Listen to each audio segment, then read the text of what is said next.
Ok.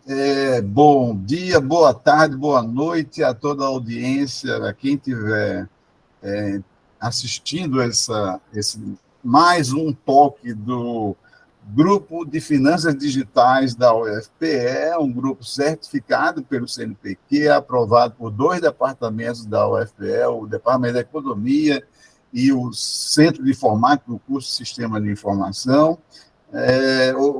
Nós estamos numa rotina de apresentações. A próxima será no dia 14 de setembro, sobre padrões monetários, com o Leônidas Zelmanovitz, colega nosso aqui do grupo do WhatsApp. E eu queria agradecer a Emiliane a sua disposição, o seu tempo, para apresentar um tema especial, um tema muito interessante, sobre os aspectos fundamentais do marco legal dos criptoativos no Brasil. Estou começando a ficar mais atento a isso e eu vou ficar aqui prestando muita atenção à sua contribuição, Emiliana. Então, o microfone é todo seu. Muito obrigada, professor. Na verdade, é uma honra para mim ter essa audiência. Afinal de contas, essa intersecção entre o direito e a tecnologia é extremamente importante e precisa ser estimulada. É aqui na academia que a gente consegue unir isso. Então, é uma grande oportunidade e eu estou aqui para aprender muito também. De antemão, eu vou me apresentar, né? Eu sou Emiliane, eu sou professora de Direito Digital. Atualmente, eu disciplino essa matéria na graduação de Direito da SOPES. Eu também sou advogada e sou fundadora de um escritório de advocacia que leva meu nome e que é focado em agentes de inovação, então é o mercado especificamente que atuo. Hoje eu também sou membro do conselho de administração de algumas empresas e atualmente eu estou num desafio bem interessante, que é promover inovação no mercado securitário. Eu tenho desenvolvido uma função que me estimula a pensar em inovação para esse mercado, que hoje está sendo fortemente estimulado também pela inovação no mercado e no mundo das finanças. Então, são mercados aí que têm um estimulado ao outro e acaba que a gente se encontra bastante aqui. Hoje, nós vamos falar sobre os aspectos fundamentais do marco legal dos criptoativos no Brasil, e eu acho muito interessante porque acaba que todo mundo se refere a esse marco como o marco legal dos criptoativos. Isso é materializado pela Lei 14.478 de 22, e essa lei aqui, na verdade, ela traz diretrizes na prestação de serviços de ativos virtuais e na regulação das prestadoras de serviço dos ativos virtuais.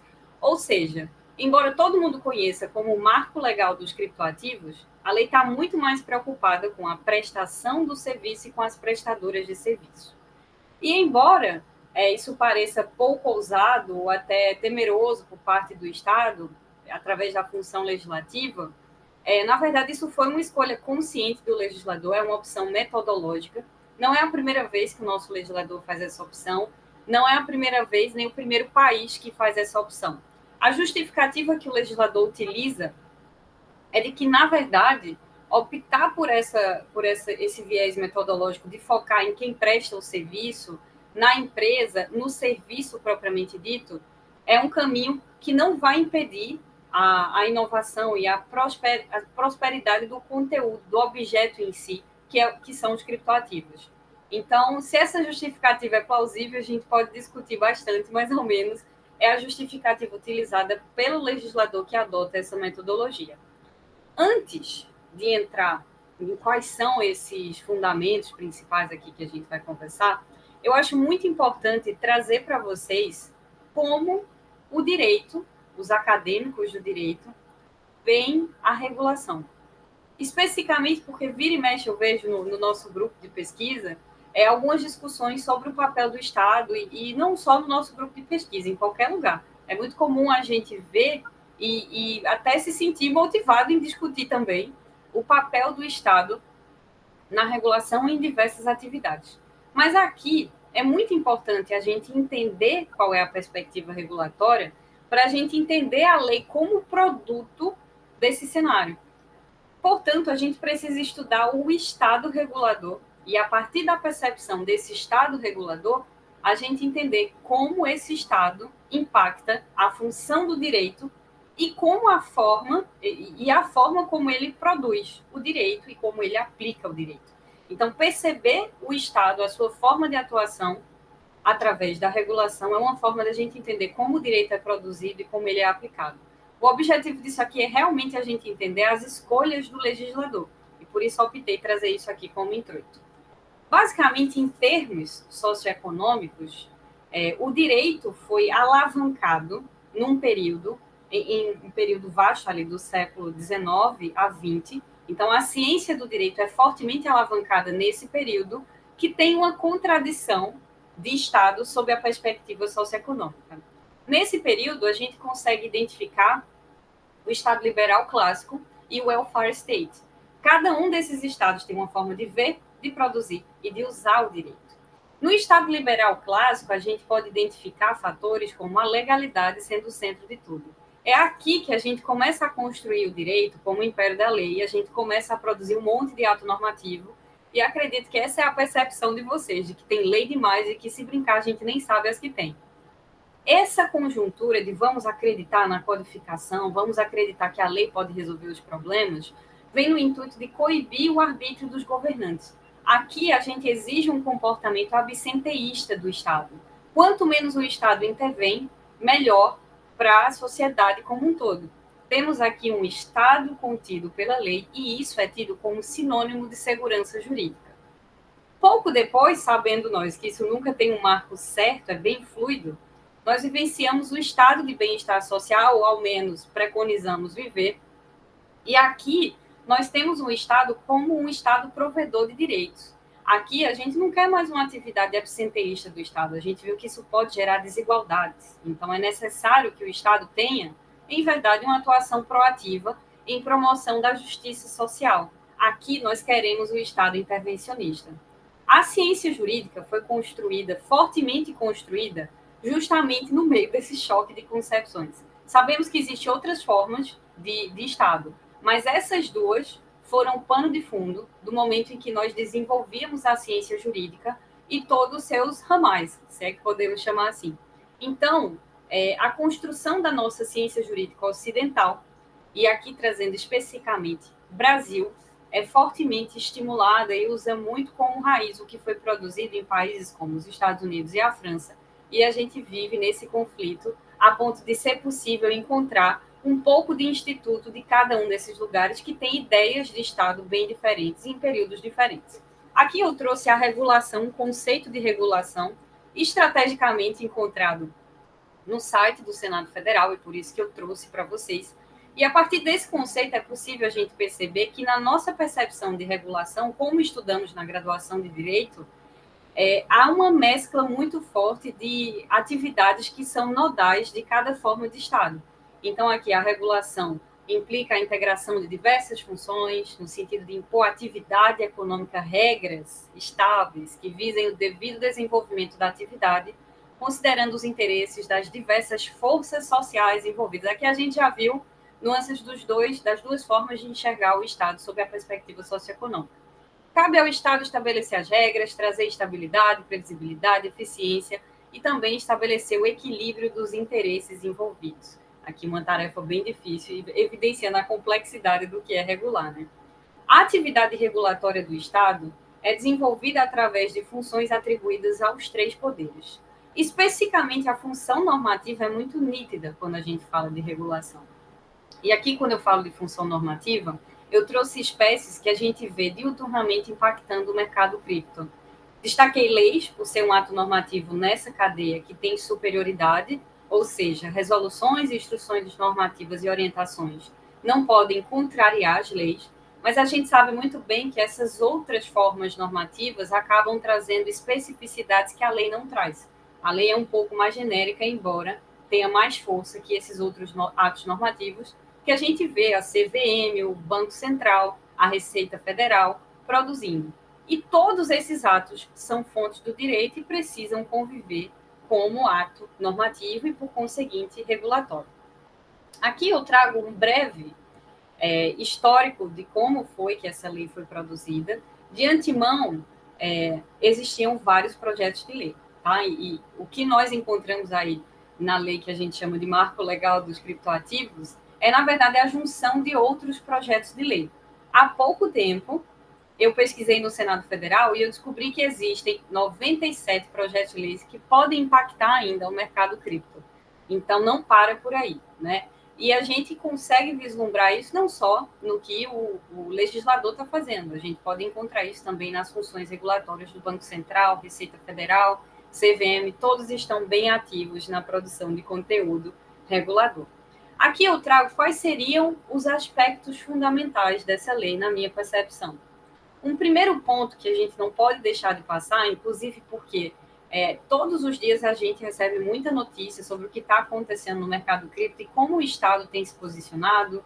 Recentemente até tem uma PEC, né, uma proposta de emenda à Constituição que pode movimentar aí a criptoeconomia, pode impactar a criptoeconomia. Então, compreender esses elementos conceituais que estão na lei vai nos ajudar a entender o que é que está acontecendo no mercado, ou, ao menos, como apenas o legislador entende esse processo. Aqui, o primeiro conceito que eu trago para vocês é o de aplicabilidade, que é o que eu comentei no começo da apresentação. A lei foi destinada especificamente aos prestadores de serviço e ao serviço de ativos virtuais. Então, a lei não foi muito ousada em focar no ativo virtual, ou simplesmente foi uma escolha, como eu falei aqui, uma escolha metodológica do legislador. Mas é importante entender esse campo de aplicação. O legislador deixou muito claro que as diretrizes tinham essa perspectiva de focar na prestação do serviço e na prestadora do serviço. A lei também trouxe um conceito de ativos virtuais, mas não explorou o problema taxonômico, que é justamente a gente não tem clareza do que é ativo virtual, criptoativo, como é que a lei entende isso. Há uma série de discussões na literatura, mas o legislador optou por fingir que essa discussão não existe e trazer apenas o conceito de ativo virtual, talvez dando indícios de que é esse conceito que ele acha mais adequado, mas sem trazer uma relação ali de gênero e espécie. Nosso legislador conceituou, portanto, como representação digital de valor que pode ser negociada ou transferida por meios eletrônicos e utilizada para a realização de pagamentos ou com propósito de investimento. Nada muito ousado. Acredito que todos já tinham essa percepção do que seriam os ativos virtuais. O legislador cuidou de trazer também algumas exceções. Aquilo que, embora esteja situado no mundo digital, não pode ser enquadrado como ativos virtuais. E o rol trazido também é tátil. Não tivemos aqui grandes novidades, como a moeda nacional, moedas estrangeiras, a moeda eletrônica. Dispus aí um conceito legal para vocês do que é a moeda eletrônica, mas aqui sem grandes novidades. O legislador só quis deixar claro que moeda virtual não se confunde com ativo virtual. Ainda trago aqui o conceito de prestadoras de serviço de ativos virtuais, que a lei colocou como pessoa jurídica que executa em nome de terceiro ao menos um dos serviços de ativos virtuais, e aqui pessoa jurídica a exigência de que haja um CNPJ no Brasil. Se for uma pessoa jurídica estrangeira, a priori não tem essa possibilidade de atuação aqui. Então, para ser enquadrado como uma prestadora de serviço de ativo virtual no Brasil, é necessário que essa pessoa jurídica tenha CNPJ no Brasil. E aqui há o conceito de serviço de ativos virtuais, um rol exemplificativo, ou seja, a opção conceitual foi exemplificar, e aqui trago os exemplos que a lei traz para a gente, que é troca entre ativos virtuais e moeda nacional ou moeda estrangeira, troca entre um ou mais ativos virtuais, transferência de ativos virtuais, também sem grandes novidades, e destacando que é um rol exemplificativo. Óbvio que a realidade está sempre à frente do direito e a gente reconhece isso diuturnamente. Então, o rol tem a intenção de tão somente dar um caminho de como o legislador entende o que são esses serviços de ativos virtuais. Um outro ponto que é importante trazer para vocês é sobre as diretrizes fundamentais que o legislador destacou para a gente. Além de trazer elementos conceituais muito importantes, o legislador trouxe as diretrizes que devem nortear a prestação de serviço, deixando ainda mais evidente de que o foco dele era, de fato, as prestadoras de serviço e a prestação do serviço propriamente dito. Então, a primeira diretriz que o legislador traz para a gente é a livre iniciativa e a concorrência como valores que são insofismáveis. Esses princípios, são princípios da atividade econômica que regem a ordem econômica e financeira do Brasil e, portanto, seriam aplicáveis ao mercado de criptoativos de toda maneira. A livre iniciativa vem aqui como um dever de abstenção do Estado, que está impedido de interferir nas escolhas de atividades laborativas a serem desempenhadas. O Estado não pode, portanto, restringir o exercício da atividade econômica, salvo se for para proteger a sociedade. Então, a livre iniciativa encontra esse limite, que é a sociedade, o interesse da sociedade.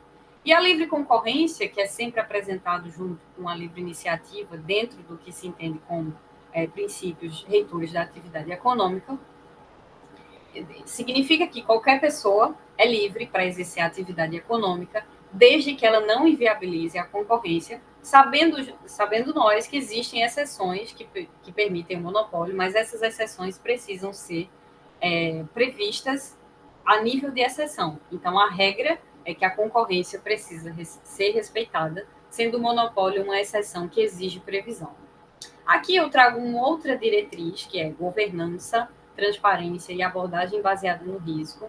Basicamente, pessoal, a governança deve ser entendida como a consequência da intenção de gerenciar com responsabilidade.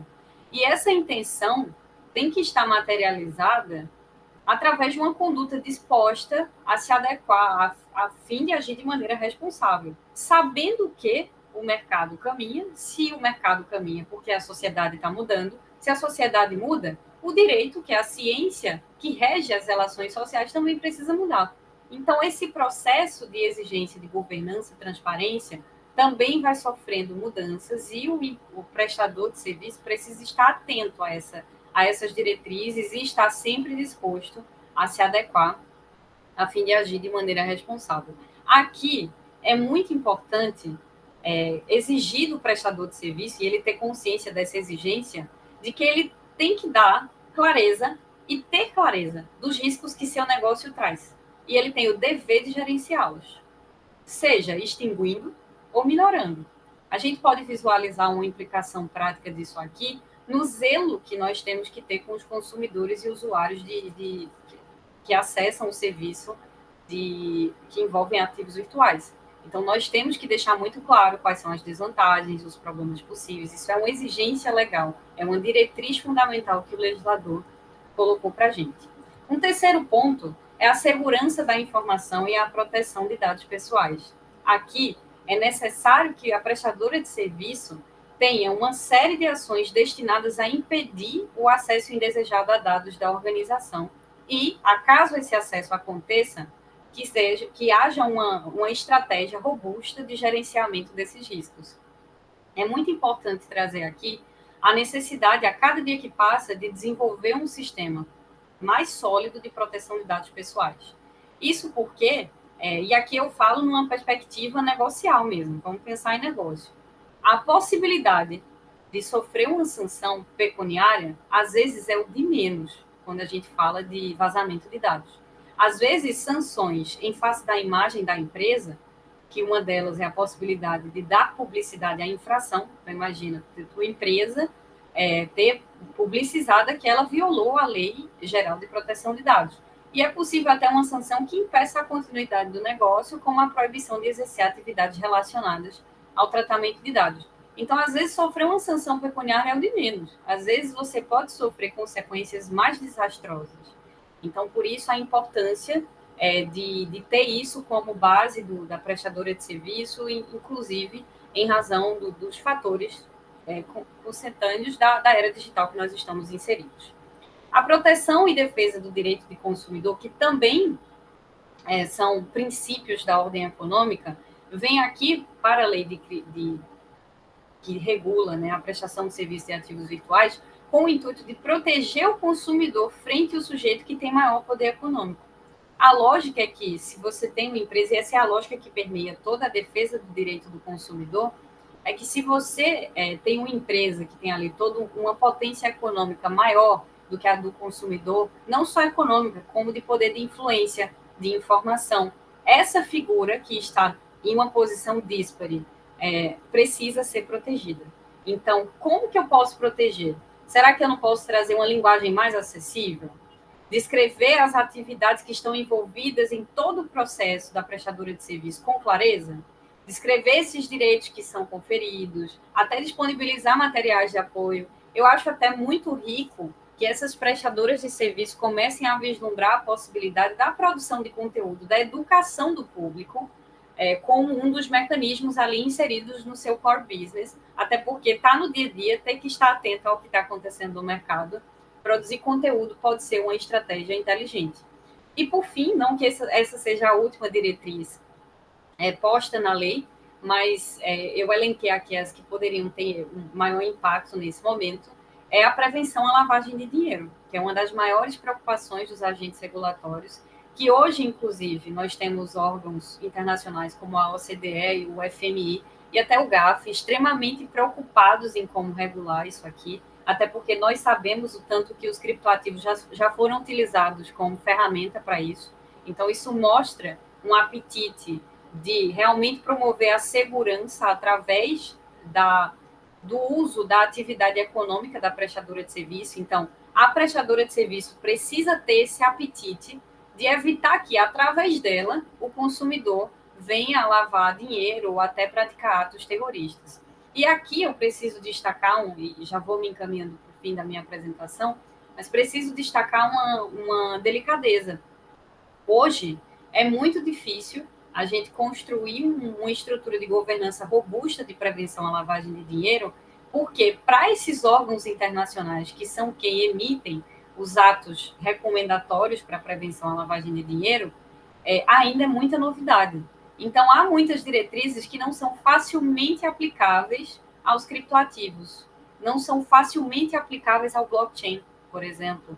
E isso é uma grande dificuldade para desenvolver. No entanto, quando algo acontecer, demonstrar um interesse e as boas práticas vai ser elementar para evitar conflitos ou até sanções gravíssimas, né? Então, desde o dia zero, quem puder atentar para isso aqui faz total sentido, além de ser uma coisa que deve ser considerada no desenho do produto da prestadora de serviço, no desenho do serviço da prestadora de serviço. Então, aqui eu vejo muito uma oportunidade de direito by design, né? Usar a governança de prevenção à lavagem de dinheiro já no momento de desenhar o produto vai ser uma estratégia inteligente de boas práticas, visto com bons olhos pelo mercado, que se importa, de fato, com a segurança dos consumidores e, inclusive, dos prestadores de serviço. O último ponto que eu trago aqui para a gente pensar junto é o desafio de jurisdição. Porque hoje em dia, muitas empresas já nascem transnacionais. Empresas que nascem, que, embora tenham uma sede num lugar, não é tão nítido se essa sede é una em um só lugar, se existem filiais em outro país, ou se, na verdade, é outra sede. Eu tenho visto, inclusive, como um movimento comum de empresas criarem uma sede em outro país com outro nome, mas, na verdade, é a mesma empresa do país de origem.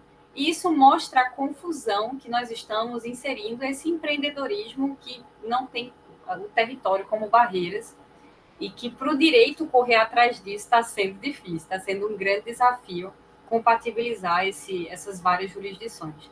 Mas para o mercado de cripto, o desafio de jurisdição é inato. Afinal de contas, a partir do blockchain, é possível que pessoas façam transações em lugares completamente diferentes, com apetites regulatórios completamente diferentes. E isso vai ser um desafio muito difícil de superar. Inclusive porque, imagine só que você como usuário, tem uma violação a um direito do consumidor. Ok, mas é o direito do consumidor do país da empresa, que é prestadora de serviço, do país do consumidor, do país onde a transição aconteceu. Então, trago aqui um ponto bem simples como questão para a gente pensar, mas para vocês verem que é conflito estabelecer qual a jurisdição adequada e hoje nós não temos respostas exatas, assim, até porque a ciência do direito ainda caminha com uma teoria com fundamentos construídos em outro século. E nós estamos tendo um trabalho aqui como professora de teoria do direito, que já foi estamos com um trabalho e muita disposição também de reformular alguns conceitos que competem aos fundamentos do direito. Muitas vezes não é nem reformular, é adaptar a nova realidade, distribuir um novo olhar, mudar essa perspectiva, mas, assim, sempre com muito apetite de transformar e acompanhar a realidade. Afinal, o direito é a ciência que regula as relações sociais e, se a sociedade muda, o direito tem que mudar. Aqui eu trouxe como um ponto que os órgãos internacionais destacam como extremamente importante para a gente resolver esses desafios de jurisdição, que basicamente seria cada vez mais convidar pessoas de setores dos mais diversos, de países mais diversos, para discutir esses temas que são, de fato, multidisciplinares e que impactam diversos segmentos. Isso que nós estamos fazendo aqui já é uma espécie de governança multissetorial, que a gente já tem uma oportunidade de pensar junto, a partir de ciências diferentes, o mesmo problema. Aqui, eu deixo minha gratidão pelo momento, deixei aí também o QR Code para vocês acessarem meu LinkedIn e a gente seguir batendo um papo, e foi um prazer estar aqui com vocês. Emiliana, excelente, realmente. Eu anotei várias coisas aqui, tenho muitas questões a perguntar, mas o que eu achei importante foi você começar de um referencial mais amplo, colocando a questão do papel do Estado, o Estado regulador, e isso, por incrível que pareça, ainda é muito pouco dominado pela população. Eu vivi o governo Fernando Henrique Cardoso, eu era governo aqui do estado de Pernambuco e acompanhei a reforma administrativa da União, que impactou nos estados, e aí nos demos conta dessa noção mais profunda do Estado regulador, com as agências reguladoras, e desde então eu coloco sempre essa questão nas minhas aulas para mostrar aos alunos, dizendo o seguinte: não entrem em discussão fácil ou emocional do estado mínimo ou estado máximo, que isso é terrível. Vamos buscar frameworks, arcabouços, para poder discutir, porque essa noção de Estado regulador é uma noção que é nova do papel do Estado e é preciso um maior entendimento. E na busca disso, eu sempre busquei algumas referências como o pensamento liberal, mas o liberal moderno, praticamente aquele que é protagonizado pelo Francis Fukuyama, porque há anos eu leio sobre ele e as coisas que ele escreve, e ele tem um conceito muito interessante que chama estatidade. Aliás, não é dele, ele usa o conceito de estatidade, e eu passo muito para os meus alunos dizendo assim: olha, a questão não é estado máximo ou estado mínimo, é se o Estado cumpre efetivamente aquelas funções que ele está destinado a cumprir. Então, se isso é fato, então tem um novo conceito aí que é preciso a gente trabalhar, que é esse da capacidade do Estado cumprir aquilo que está destinado. Então, quando a gente olha para essa questão hoje da era digital, eu simplificando aqui para a gente começar a perguntar, a gente tem realmente que fazer uma mudança conceitual, uma mudança de instrumentos, porque essa realidade é muito diferente, ou seja, Sim.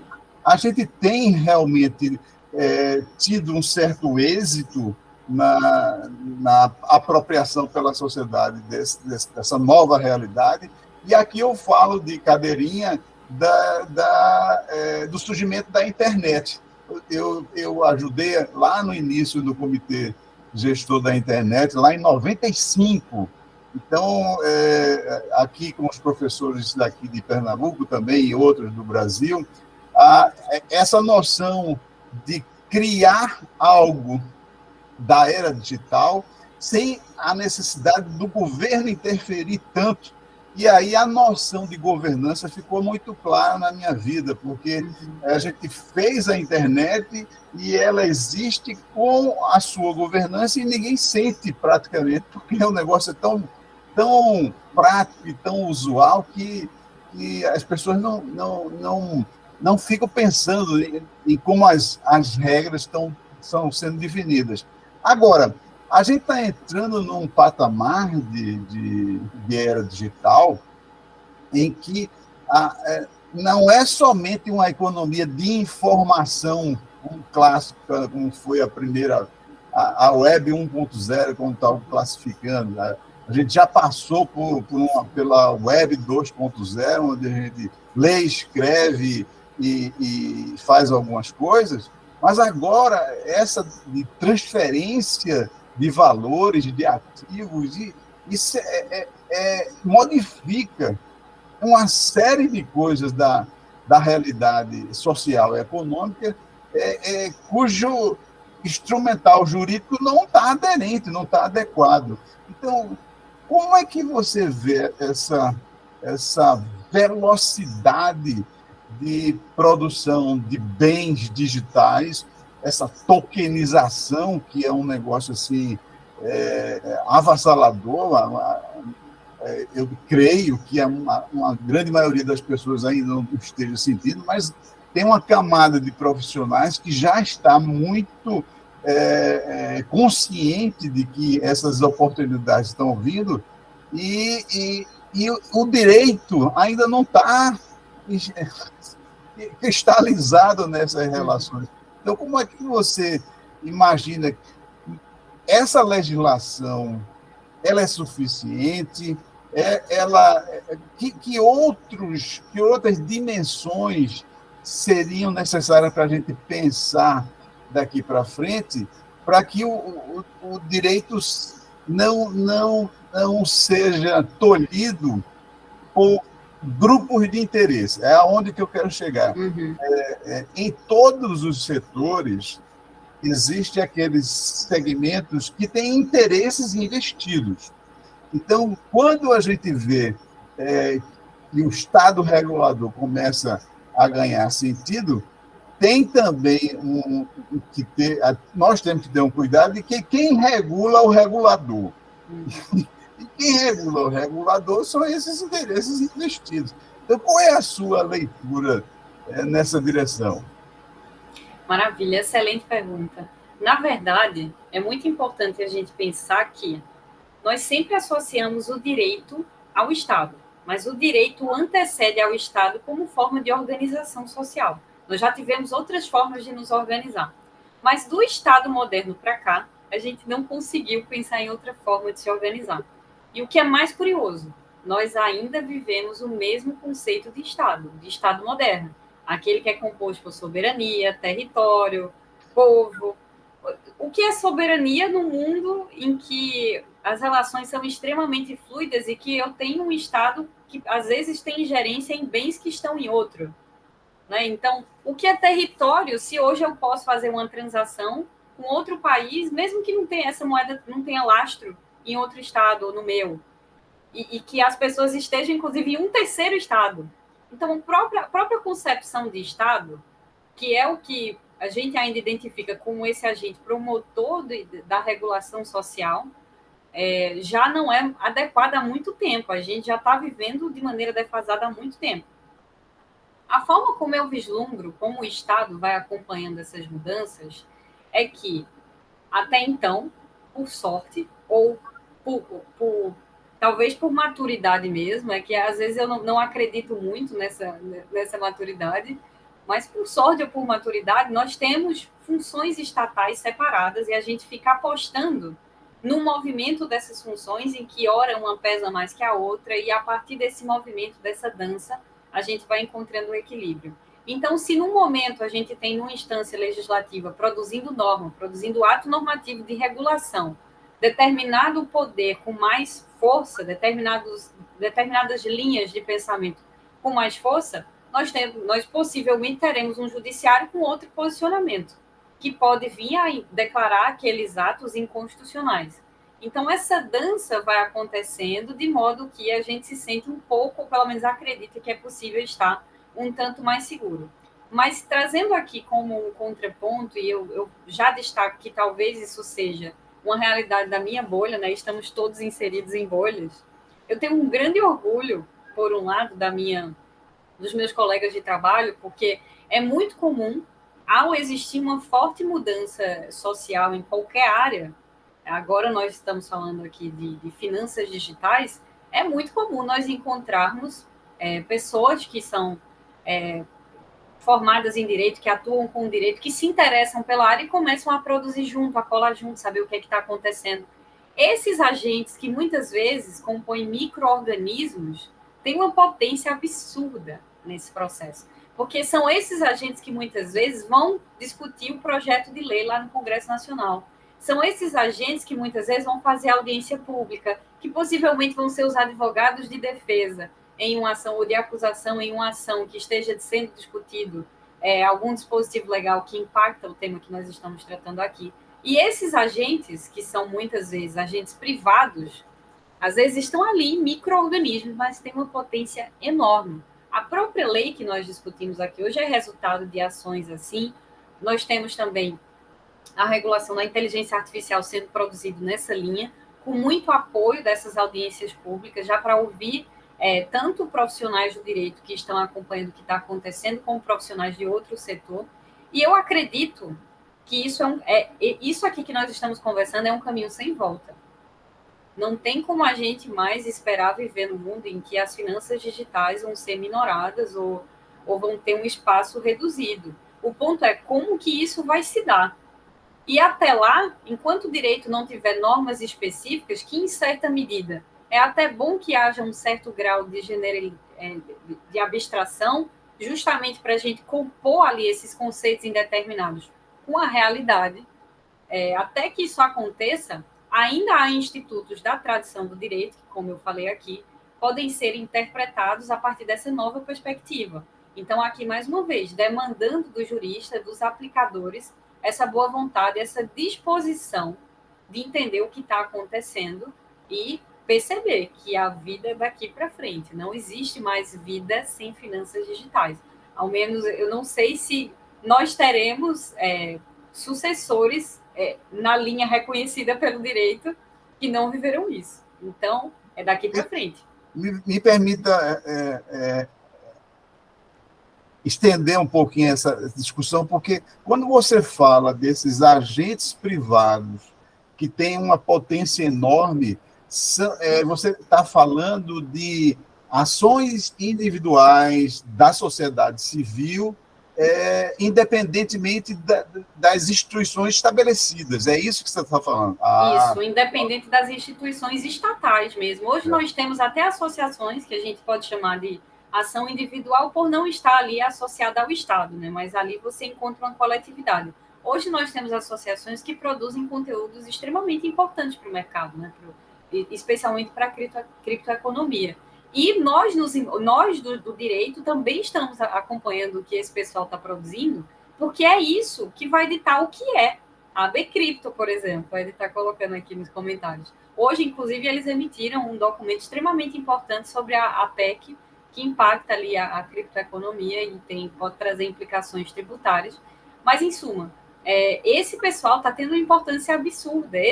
O grupo de pesquisa, como esse aqui que nós participamos, tem uma importância absurda no cenário. Porque o fato é que não dá para a gente esperar, e aqui já fazendo aqui uma meia-culpa, que o Estado consiga regular isso com antecedência, porque ninguém tem bola de cristal. O que era o mercado há 2 anos, hoje é outro. Não tem como a gente antecipar. Eu estou gostando. É a sociedade civil se mexendo, né?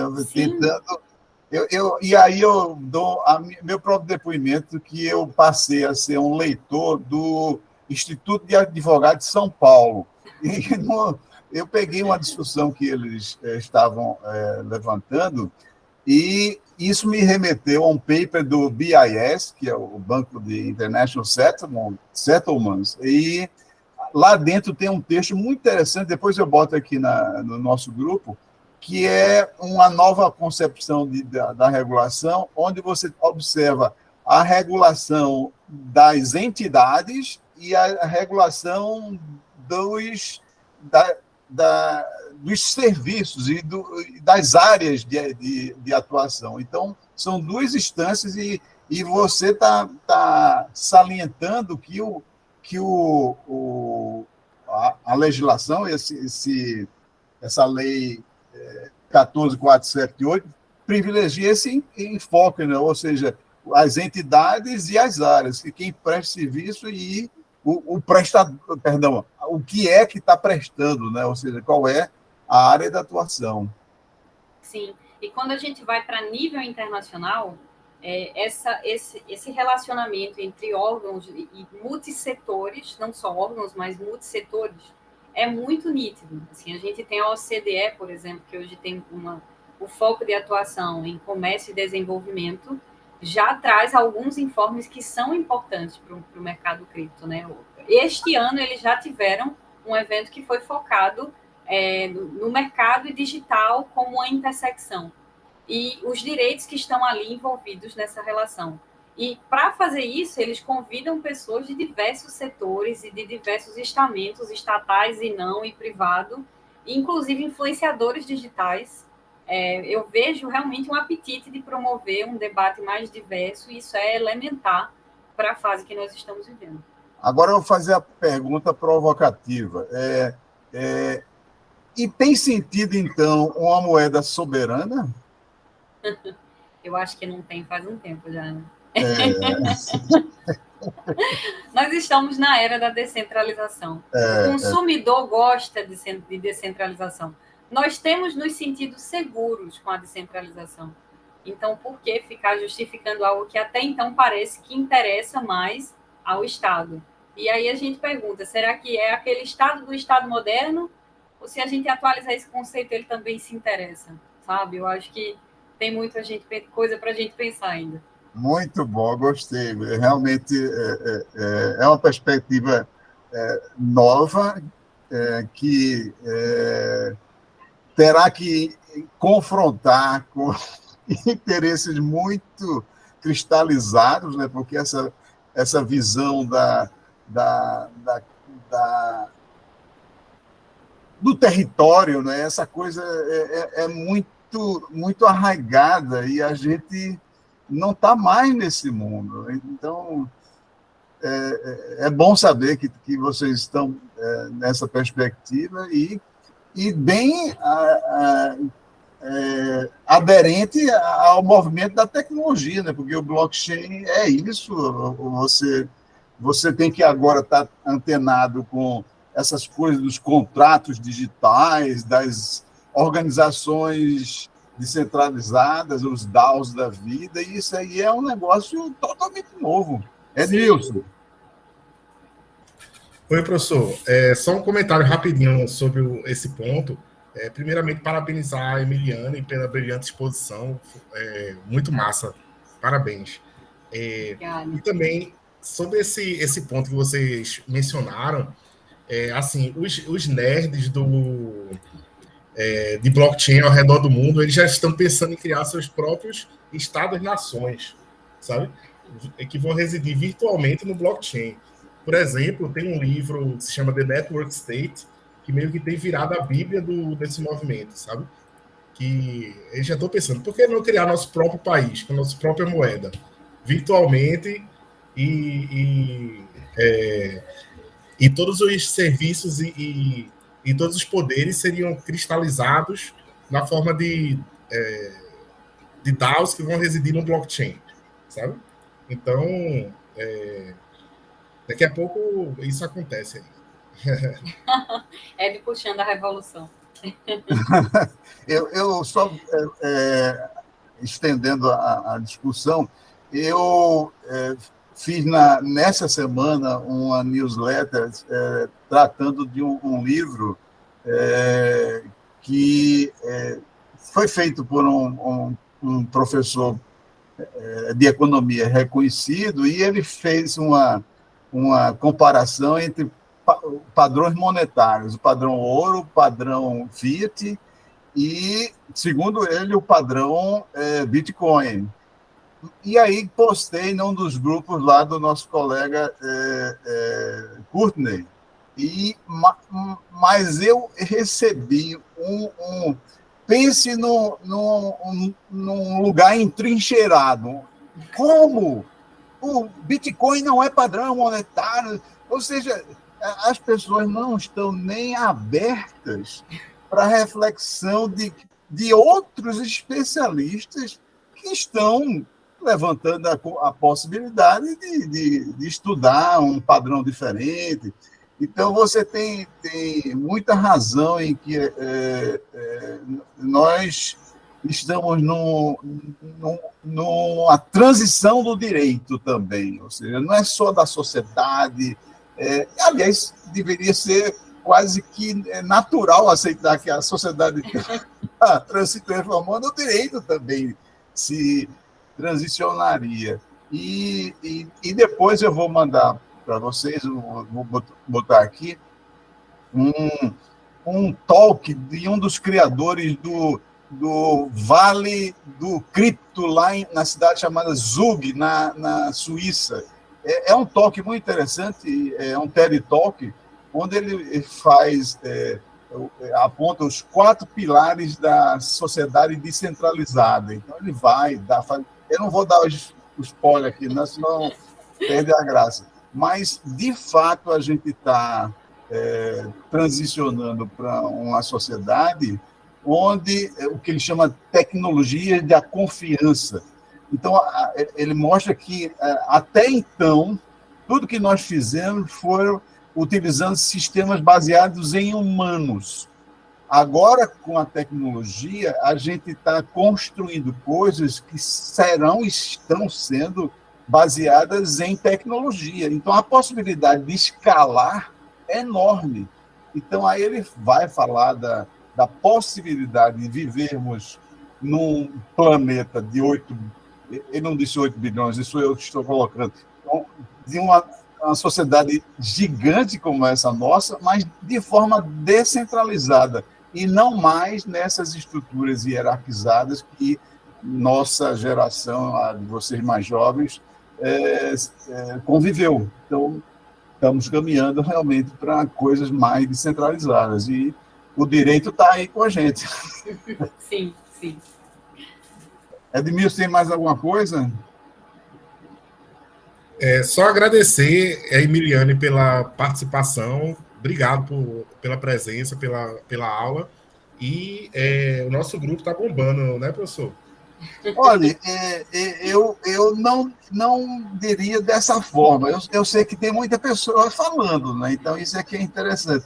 Mas essa contribuição que a Emiliane traz é extraordinária, porque a gente, de alguma forma, foi formado e conviveu com silos de conhecimento, ou seja, estão lá os engenheiros, que eu fui engenheiro há algum tempo atrás, estão os economistas, os administradores, os sociólogos, os advogados. Não há, não há, pelo menos na minha história de vida, diálogo entre essas áreas de conhecimento. E não tem mais cabimento nos dias atuais você desconhecer essas outras áreas e as contribuições dessas áreas.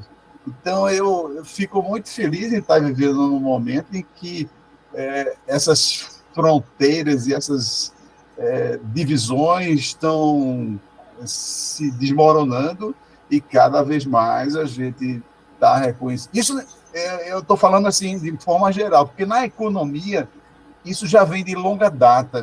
Nós já temos revistas, e você deve saber disso, Emiliano, de economia e direito, a economia e psicologia, enfim, as trocas são muito, muito boas. E, infelizmente, a sociedade está começando a perceber que é necessário fazer isso para ela ganhar em bem-estar, enfim, em convivência, e que a democracia seja mais saudável, né, do que essa do conflito, do atrito, das acusações. Então, Eu sou otimista. Estou otimista. Eu estou também. E com os jovens como vocês, estou mais otimista ainda. Ai, que ótimo. É isso, compartilhamos do mesmo pensamento e eu acho que essa promoção realmente de perceber que há uma intersecção que precisa ser explorada é um caminho sem volta. E hoje a gente já não tem mais tanta clareza, falo até pelo meu campo de atuação profissional, eu não tenho mais tanta clareza do direito como um fim. Eu vejo o direito como uma ferramenta. E, às vezes, a compreensão da tecnologia também é uma ferramenta para um outro fim. E às vezes, isso muda de posição e é isso que a gente vai fazendo o mercado caminhar, a nossa vida caminhar, os encontros acontecerem, as soluções de problemas acontecerem. Eu acho que é bem nessa linha também. Ok, então encerramos muito bem. Foi um talk excelente. Anotei muitas coisas aqui para depois transformar em aulas, que isso é muito bom, e que mais advogados venham para o nosso grupo para ilustrar os nerds e tecnólogos. Vou chamar minha galera. Prazer estar aqui com vocês. Tá bom, muito obrigado. Edmilson também, uma boa noite. Até o próximo talk. Até. Boa noite, pessoal. Boa noite, Emiliano. Tchau.